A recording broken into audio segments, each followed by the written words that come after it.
Portugal prohibió el uso de banderas del LGTBIQ en espacios públicos tras nueva normativa parlamentaria. Además, entre paradas y oraciones, la fe llega a los autobuses de Costa Rica. Le contamos la historia de Daniela, una joven que predica el Evangelio. Unos 12 cristianos murieron por ataques en Nigeria. Hoy en Mundo Cristiano entrevistamos a la primera dama sobre la persecución y violencia que viven los creyentes. Y con esta y muchas más informaciones, iniciamos la edición estelar de Mundo Cristiano. Le damos la bienvenida. Mi nombre es Kevin Valverde. Gracias por acompañarnos en este estelar. Mi nombre es Yelani Lindo y a continuación vamos a ver nuestras noticias. Iniciamos. ¿Se imagina que alguien se suba a un autobús solo para brindarle un mensaje de parte de Dios? Pues eso es lo que está pasando en Costa Rica. Nunca va a ser tarde para volver a Cristo. Esa es una de las cosas que siempre digo cuando evangelizo en los buses. Buenos días, mucho gusto, mi nombre es Daniela. Créanme que cada palabra que va a salir de mi corazón no viene de mí, viene de parte de Dios. Solo en Jesús encontré la salvación. Hoy te quiero recordar que hay un Jesús vivo y que Él hace años atrás vino a la tierra a morir por ti y por mí.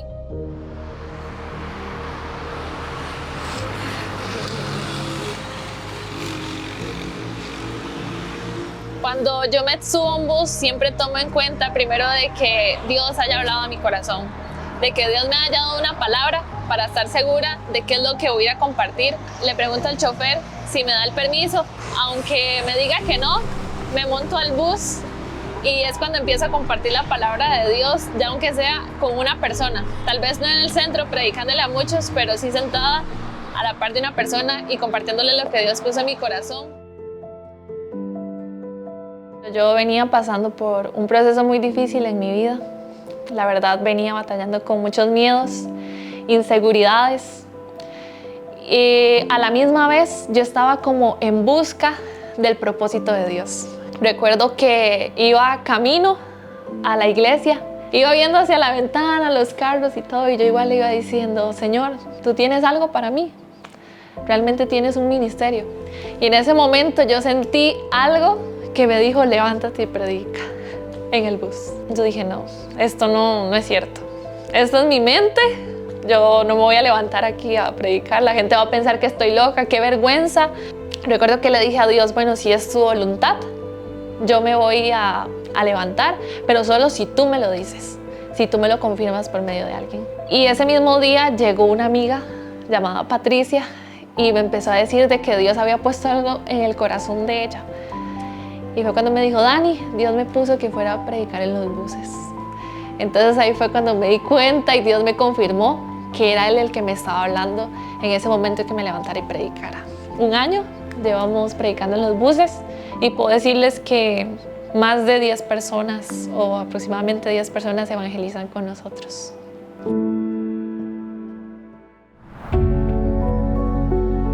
Fue algo inesperado, la verdad. Fue algo que no me esperaba. Ese día me acuerdo salí con unos amigos que iban a evangelizar y me acuerdo que él nada más me dijo, le toca. Y es algo que yo quería hacer, que yo venía sintiendo. Creo que nunca lo había contado a nadie. Cuando te bajás, ¿qué sentís? Siento que al ver la reacción de las personas, porque tal vez es algo que uno no sabe cómo lo van a tomar, uno se siente feliz, se siente alegre. Algo que a mí me encanta es un salmos que dice, en medio de mis angustias y grandes preocupaciones, tú me dices consuelo y alegría. Siento que muchas veces Dios pone esa palabra en el corazón de nosotros para compartirla, para llevar el consuelo a esas personas. En mi casa se sienten muy felices. Ellos se sienten muy orgullosos porque saben que vengo de un pasado con depresiones, con ansiedades. Créame que la Daniela que usted ve ahorita no es nada comparada a la Daniela de hace unos 4 o 5 años atrás, porque era una persona triste, no le había sentido a la vida. A pesar de crecer en una casa evangélica, de asistir a una iglesia, de servir, Aún así, habían vacíos y heridas en mi corazón que tal vez nunca se los había contado a Dios, que nunca había abierto mi corazón a Dios. Ya fue en ese momento que me di cuenta que solo Jesús podía llenar esas heridas. Entonces, obviamente, mis papás y mis familiares están muy felices y agradecidos con Dios por lo que Él ha hecho en mi vida.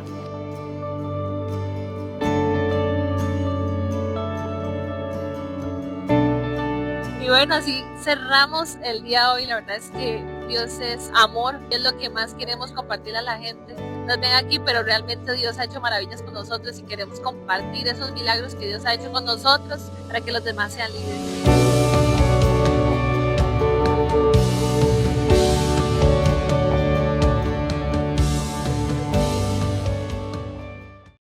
El presentador Pérez Hilton, que permaneció hospitalizado durante 21 días, enfrentando una situación crítica entre la vida y la muerte, tras su recuperación confesó que Dios le dio una segunda oportunidad y ahora su vida tomó un nuevo rumbo marcado por la fe y la lectura de la Biblia.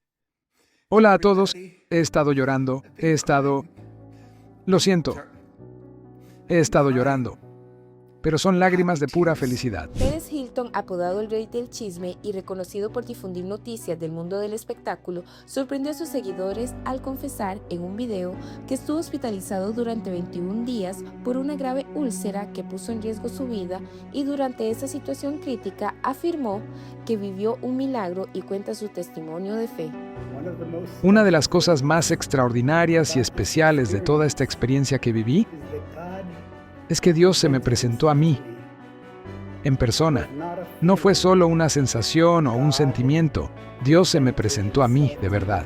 El presentador, abiertamente gay y padre de 3 hijos, no solo hizo pública su fe, sino que también compartió que recientemente adquirió su primera Biblia y reconoció que ha estado disculpándose con personas que se vieron afectadas por su contenido.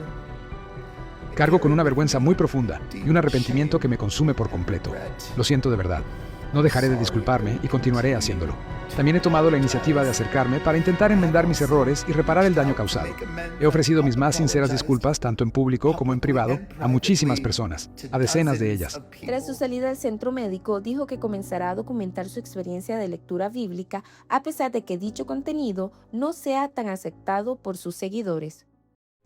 Un nieto de un nazi da testimonio sobre su vida en Cristo. Más detalles al regresar de la pausa. ¿Ya viste lo completa que es la app de Superlibro? En esta Biblia encontrarás versiones en muchos idiomas. En español podrás encontrar 3 versiones. También está la opción que te permite escucharla sin tener que leerla. Y lo mejor es que puedes seguir escuchándolo con el teléfono bloqueado. Conforme vas leyendo, verás 4 iconos diferentes en medio de la lectura, que te conectarán con la sección de personajes, respuestas bíblicas, juegos y videojuegos que están relacionados al pasaje. ¡Qué útil!, ¿verdad? Y para hacerla mejor, tienes un buscador donde podrás encontrar tu texto favorito fácilmente. Si aún no tienes esta increíble app, puedes descargarla gratis en Android o iOS. ¿Qué estás esperando? Aprende más de la Biblia con la app de Superlibro.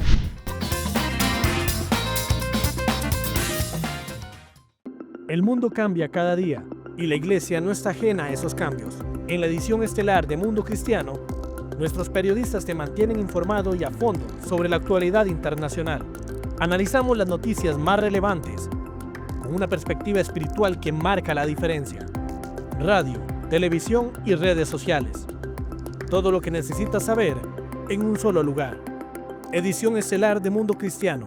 Mantente informado y conoce el resto de la historia. Gracias por continuar en Mundo Cristiano. El testimonio del nieto de un nazi muestra un giro de vida tras descubrir el pasado de su abuelo. Hoy, junto a su esposa, lidera un ministerio en Israel enfocado en servir y acompañar a sobrevivientes del Holocausto. Alexander Dietz, de origen alemán, creció conociendo en la escuela la historia del Holocausto, aunque este tema no formaba parte de su vida familiar. Años más tarde, tras convertirse al cristianismo, un hecho inesperado cambió su vida. Su abuelo le entregó como herencia medallas de las SS nazis, revelando un pasado familiar que desconocía y que lo llevó a una profunda reflexión. Uno de los momentos clave en este proceso fue la visita de un amigo cristiano. El momento clave fue cuando tuve un amigo de Israel que vino a los cristianos para hablar sobre el corazón de Dios para Israel. Y dijo algo profundo: Lo que el diablo planeó para el mal, Dios puede convertirlo para el bien. Puede convertirlo. Junto a su esposa, decidió fundar el Ministerio Regreso a Sion, con el objetivo de apoyar a sobrevivientes del Holocausto que viven en Israel, muchos de ellos en condiciones de vulnerabilidad. Ella descubrió que en Israel actualmente hay unos 250,000 sobrevivientes del Holocausto que aún viven ahí y que son muy pobres porque provienen de la antigua Unión Soviética. Cuando llegaron, lo perdieron todo. Quizás sean académicos o profesores y tuvieron que empezar a limpiar baños. Cada semana abren las puertas de su hogar para compartir alimentos, escuchar historias y brindar acompañamiento, generando un espacio de consuelo y comunidad. Encontramos una organización que invirtiera todo en ayudar a los ancianos, a los sobrevivientes del Holocausto que fueron niños durante el Holocausto y que ahora han emigrado a Israel para apoyarlos de diferentes maneras. Bitz asegura que ha sido recibido con respeto y que, lejos del rechazo, ha encontrado comprensión. Afirma que asume una responsabilidad moral frente a esta historia. El activista relató que la líder de una organización dedicada a cuidar a sobrevivientes del Holocausto le entregó un regalo muy especial, un gesto que marcó profundamente su proceso personal. Te traje un regalo especial, Alex. Y abrió una caja dentro y había una medalla. Una medalla por los 75 años de victoria sobre la Alemania nazi. A partir de ahí conecté con este círculo con mi abuelo. Rechacé la herencia de mi abuelo biológico, pero acepté con honor la herencia de mi abuela judía. Hoy, Alexander Ditz afirma que su propósito es claro: servir y acompañar a quienes sufrieron uno de los episodios más dolorosos de la historia. Un relato que refleja que incluso desde un pasado difícil es posible encontrar rendición, propósito y esperanza. El estado de Tennessee aprobó una resolución que designa el mes de junio como mes de la familia, dejando de reconocerlo oficialmente como el mes del orgullo LGBTQ. La medida fue impulsada por el gobernador Bill Lee, quien contó con el respaldo del Poder Legislativo Estatal para su aprobación. La resolución define a la familia como el núcleo de la sociedad, conformado por un esposo, una esposa y sus hijos, y busca reforzar los valores tradicionales. Sin embargo, la noticia generó debates en diferentes organizaciones como GLAAD, que ha criticado la decisión, señalando que la familia se basa en el amor únicamente, el respeto y la aceptación, más allá de las definiciones legales. Las autoridades estatales sostienen que esta decisión responde a preocupaciones sobre los cambios en los valores y las estructuras familiares en la actualidad y buscan fortalecer lo que consideran principios fundamentales para la estabilidad de la sociedad. En Europa, el Parlamento de Portugal aprobó una normativa que prohíbe izar banderas consideradas ideológicas o partidarias en edificios públicos, incluyendo las de la comunidad LGTBI. La medida fue respaldada por partidos conservadores y establece multas que van desde los 200 hasta 4.000 euros para instituciones que incumplan la normativa. Además, la restricción también aplica a banderas extranjeras, salvo en actos oficiales, y prohíbe su uso en apoyo a conflictos internacionales. Nigeria es uno de los países con mayor persecución de cristianos en el mundo. Más adelante, al volver de la pausa, tendremos una entrevista con la primera dama. ¿Ya viste lo completa que es la app de Superlibro? En esta Biblia encontrarás versiones en muchos idiomas. En español podrás encontrar 3 versiones. También está la opción que te permite escucharla sin tener que leerla. Y lo mejor es que puedes seguir escuchándolo con el teléfono bloqueado. Conforme vas leyendo, verás 4 iconos diferentes en medio de la lectura, que te conectarán con la sección de personajes, respuestas bíblicas, juegos y videojuegos que están relacionados al pasaje.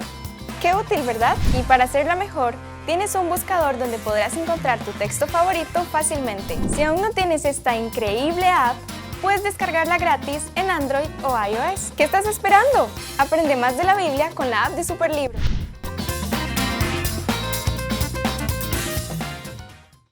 Ay, me encanta leer los comentarios que nos dejas en redes sociales, Mira este que nos llegó, dice, ¿por qué Vive Más dura tan poquito? Yo estoy completamente de acuerdo, tienes toda la razón. Por eso tenemos una buena noticia, porque acabamos de lanzar nuestro propio canal de YouTube para que puedas disfrutar mucho, pero mucho más de Vive Más cuando quieras y desde donde quieras. Te invito a que nos visites y te suscribas. Nos vemos en el YouTube de Vive Más. El mundo cambia cada día y la iglesia no está ajena a esos cambios. En la edición estelar de Mundo Cristiano, nuestros periodistas te mantienen informado y a fondo sobre la actualidad internacional. Analizamos las noticias más relevantes con una perspectiva espiritual que marca la diferencia. Radio, televisión y redes sociales. Todo lo que necesitas saber en un solo lugar. Edición estelar de Mundo Cristiano. Mantente informado y conoce el resto de la historia. Gracias por continuar en Mundo Cristiano. En Nigeria, hombres armados fulani musulmanes asesinaron a 12 cristianos el domingo de Pascua. Los terroristas atacaron 2 iglesias en la localidad cristiana de Eriko Loud, ubicada en el estado de Kaduna, en el norte de Nigeria. Según Morning Star News, los atacantes dispararon contra una iglesia evangélica y una iglesia católica mientras celebraban sus servicios. También secuestraron a decenas de feligreses. Nigeria es uno de los lugares más peligrosos del mundo para ser cristiano. Los ataques continuos por parte de ISIS y otros grupos terroristas llevaron al presidente Trump a ordenar un ataque con misiles el día de Navidad del año pasado. Ahora, tropas estadounidenses están en territorio nigeriano entrenando al ejército del país en la lucha contra el terrorismo. John Jessup entrevistó a la primera dama de Nigeria sobre las décadas de violencia religiosa que afectan a su país. Y bueno, mientras las fuerzas de inteligencia estadounidense ayudan a Nigeria a prevenir ataques como estos, la primera dama Oluremi Tinubu se encuentra en una misión diplomática para explicar la complejidad de su país, marcado por la pobreza, el tribalismo y las acusaciones de genocidio. Mientras las fuerzas de inteligencia estadounidenses ayudan a Nigeria a prevenir ataques como estos, la primera dama Oluremi Tinubu se encuentra en una misión diplomática para explicar la complejidad de su país, marcado por pobreza, el tribalismo y las acusaciones de genocidio. Aunque la situación quizás no cumpla con la definición técnica, muchos cristianos asocian su país con el genocidio. ¿Hay genocidio en Nigeria? No lo creo, no lo creo. Porque cuando uno analiza estas zonas, lo que hubo primero fue un conflicto por el uso de la tierra, y eso lleva años ocurriendo. Y cuando se entra en un entorno mayoritariamente cristiano, cuando los atacas porque invades sus tierras de cultivo, y luego cuando tienes terroristas y personas que secuestran por dinero, y cuando el mundo está lanzando una narrativa que describe un genocidio cristiano, ellos ahora se aprovecharán de esa situación y comenzarán a atacar iglesias. Y deben tener en cuenta, estamos entrando en el año electoral. Por lo tanto, están sucediendo muchísimas cosas que, como bien saben, no creemos que sea realmente un genocidio de la forma en que se está presentando. Estas respuestas ponen de manifiesto un panorama complejo, dividido entre la mayoría musulmana del norte de Nigeria y la predominancia cristiana en el sur. También alimentan la indignación de quienes señalan que si bien miles de musulmanes han perdido la vida, los cristianos son blanco sistemático de ataques, secuestros y que mujeres y niñas son frecuentemente obligadas a casarse con sus captores. El Espíritu Santo me guía y me conduce. Como pastora pentecostal ordenada y esposa de un presidente musulmán, no está exenta de amenazas religiosas. Hubo un clérigo musulmán que dijo que yo era una pagana, que debería ser apedreada o asesinada, y la mayoría de las personas que salieron a defenderme son del norte del país. ¿Es ese un sentimiento generalizado por su alta visibilidad pública? Quizás lo dijo porque mi esposo es musulmán y porque es el presidente, Entonces, ¿por qué debería yo practicar el cristianismo abiertamente? De todos los cristianos asesinados en el 2025, más del 70% murieron aquí. Aunque el gobierno se niega a calificarlo como genocidio, el presidente Trump ha puesto el tema en el centro de la atención internacional al ordenar ataques aéreos contra bastiones terroristas la Navidad pasada, una medida que la primera dama dice que Nigeria recibió con agrado. Queremos agradecer al presidente Trump por lo que hizo por nosotros en el estado de Sokoto. Creo que realmente ayudó, porque incluso el presidente de la Asociación Cristiana de Nigeria, durante la actual gestión, dijo que fue la primera Navidad en la que nadie fue atacado. La primera dama le contó a CBN News que su esposo también está tomando medidas. Ha autorizado operaciones militares conjuntas, el intercambio de inteligencia y la contratación de 20,000 agentes de policía y fuerza de seguridad para combatir el terrorismo. Para muchos, estas acciones llegan demasiado tarde y a un costo demasiado alto, con miles de vidas perdidas y millones desplazados. Y tienes un gobierno en Nigeria que practica la negación. Mientras tanto, en Washington, Tinubu se embarcó en lo que muchos califican como una ofensiva, hablando de comercio y de mejora de las relaciones entre Estados Unidos y Nigeria. Hoy tenemos el honor de recibir a la primera dama de Nigeria, quien también se desempeña como pastora cristiana en la iglesia más grande de ese país. Una mujer muy respetada. Primera dama, por favor, ¿dónde está usted? Muchas gracias. Es un gran honor. El presidente Trump incluso la reconoció en el Desayuno Nacional de Oración. En el plano personal, Tinubu ve a su matrimonio interreligioso de casi 40 años como un modelo al que Nigeria debería aspirar. El Espíritu Santo me seguía diciendo que tenía que hablarles a los jóvenes para que fueran pacientes. Y como pueden ver, estando casada con un musulmán, no es fácil. Pero eso precisamente me acercó más a Dios, porque sé que si quiero disfrutar de mi matrimonio, Jesús tiene que estar presente y darme esa paz que necesito, porque mi esposo es un buen hombre. Ex senadora y docente, la primera dama también es escritora y conductora de podcast. Predica mensualmente y es defensora de la educación y la salud de la mujer. Ella ve su rol principal a través del lente de vivir su fe. Está en Isaías 58, que dice que reconstruirás las murallas derruidas y levantarás los cimientos de generaciones. Eso es lo que estamos intentando hacer en este gobierno. Trato de ver qué puedo hacer para apoyar, para involucrar a los jóvenes de manera positiva, para que salgan adelante, mientras mi esposo se ocupa de los asuntos más difíciles. Asuntos más difíciles, como convencer a propios y extraños de que el gobierno nigeriano está finalmente dispuesto a erradicar el terrorismo y la violencia religiosa en todo el país africano. John Jessup, CBN News, Washington. Una madre iraní vio a su hija morir mientras protestaba contra la opresión en Irán. Tras huir, encontró refugio en Jesús y ahora ora y lucha para que el régimen iraní caiga. En enero, miles de iraníes salieron a las calles de Karachi, desafiando abiertamente al régimen. El 19 de enero fue un día horrible. El gobierno islam dio órdenes de disparar a los manifestantes en la cara. Aún así, muchas personas salieron a las calles. Conscientes de los grandes riesgos, Samira y su hija se prepararon para afrontar lo peor. Salimos esa noche dejando los móviles en casa, sabiendo que podríamos enfrentar la muerte o ser arrestados. Sevda tenía apenas 16 años, no mostraba temor. Demostró una valentía increíble. Habló con valentía absoluta hasta su último aliento. Luchó, coreó cánticos, gritó con fuerza. Se dirigió directamente al frente de la multitud, enfrentándose a hombres que portaban armas en sus manos. Momentos después escucharon unos disparos. Le dispararon directamente en el corazón. La bala la impactó de lleno y ella falleció en el acto, sin poder hacer nada. En un abrir y cerrar de ojos, Samira dice que su mundo se vino abajo. Mientras perdía a su única hija, que se le fue antes de poder siquiera despedirse. Ella solía decir a menudo: protestad por el bien de nuestra patria, por el bien de la libertad, por el bien de Reza Pahlavi. Ella incluso hizo varios videos hablando sobre la libertad de Irán. Quiero que la gente siempre la recuerde y se asegure de que su voz nunca sea silenciada. La muerte de Sevda no fue, en absoluto, una tragedia aislada. Su familia había estado profundamente involucrada en los movimientos de protesta. También participamos en las protestas de Mujer, Vida, Libertad por Mahsa Amini. Mucha gente perdió la vida durante esas protestas. En ese momento, Sevda tenía solo 13 años y a ella le encantaba muchísimo estar entre la multitud.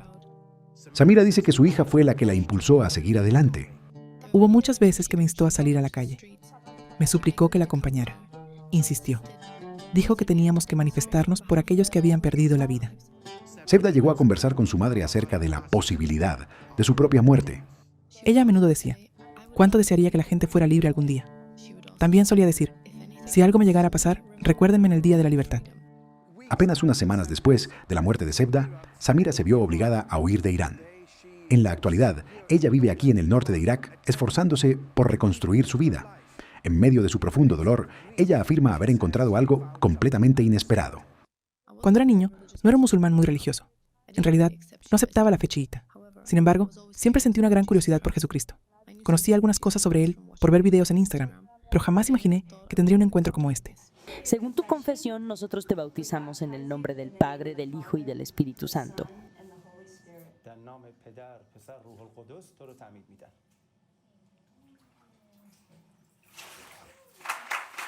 Aleluya. Desde que encontré a Cristo, muchísimas cosas buenas han llegado a mi vida. Siento una paz muy especial y le he confiado mi vida y mi destino a Él. A medida que su pena continúa, a pesar de que estoy experimentando una gran dificultad, siento una paz muy profunda y verdaderamente especial. Y esto se debe a la presencia de Cristo en mi vida. Samira dice que la muerte de su hija no debe caer en el olvido. La República Islámica es un cáncer y alguien tiene que destruirlo. Si eso no llega a ocurrir, me sentiré profundamente entristecido. No puedo aceptar nada menos, porque hemos perdido a tantos jóvenes. Ella hace un llamado a los líderes mundiales para que pongan fin al régimen iraní. Me siento profundamente agradecida con el presidente Trump y con el señor Netanyahu. Siempre elevo mis oraciones por ellos y continuaré haciéndolo durante todo el resto de mi vida. Pero mi mayor anhelo es ver la República Islámica derrocada, y por ello seguiré combatiendo hasta mi último aliento. Samira seguirá alzando la voz y denunciando hasta que, citando sus propias palabras, Irán sea libre. Y el valiente sacrificio de su hija no habrá sido en vano. George Thomas, CBN News, desde el norte de Irak. Expertos advierten que un eventual fin de la guerra con Irán no eliminaría la amenaza para Israel y Occidente. Aunque el presidente Donald Trump ha señalado que el conflicto podría concluir pronto, analistas sostienen que el régimen iraní mantendría su postura ideológica y militar. Raymond Ibrahim expresó que los recientes ataques habrían reemplazado a líderes más pragmáticos por una nueva generación de militares radicales guiados por creencias apocalípticas que dificultan cualquier negociación. Además, advierten que la combinación de ideología, disposición al sacrificio y posibles ambiciones nucleares representan un riesgo global. Incluso con un debilitamiento de Irán, expertos subrayan que otros grupos extremistas, especialmente de la mayoría suní, podrían continuar siendo una amenaza a largo plazo.